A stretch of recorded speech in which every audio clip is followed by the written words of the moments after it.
నమస్తే beautiful people. ముగ్గు అనేది కేవలం అలంకరణ మాత్రమే కాదు, మన భారతీయ సంస్కృతి సాంప్రదాయానికి ప్రతీక.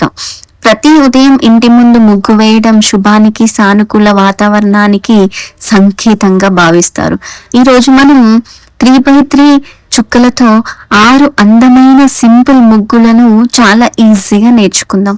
ముగ్గు వేయడం వల్ల మనసుకు ప్రశాంతత కలుగుతుంది. ప్రతి గీతను శ్రద్ధగా వేయడం వల్ల ఏకాగ్రత పెరుగుతుంది, సృజనాత్మకత అభివృద్ధి చెందుతుంది. అందుకే చిన్న పిల్లల నుంచి పెద్దవారి వరకు అందరూ ముగ్గు వేయడాన్ని ఒక మంచి కళగా భావిస్తారు. మన ఇండియాలో ముగ్గు అనేది కూడా ఒక కళ. అందమైన ఇలాంటి సింపుల్ ముగ్గుల కోసం ఇప్పుడే మా ఇంటి ముగ్గులు బై రిషి అనే మన ఛానల్ని సబ్స్క్రైబ్ చేసుకోండి. Thank you for watching. మీకు ఈ వీడియో కనుక నచ్చితే తప్పకుండా లైక్ చేయండి, షేర్ చేయండి అండ్ కామెంట్ కూడా చేయండి మీరు దీంట్లో ఏదైనా ముగ్గు ట్రై చేశారా అనేది. అలాగే ముగ్గుతో పాటు ఈ ఛానల్లో ముగ్గు యొక్క గొప్పతనం గురించి, విశిష్టతలను గురించి కూడా తెలుసుకుందాము.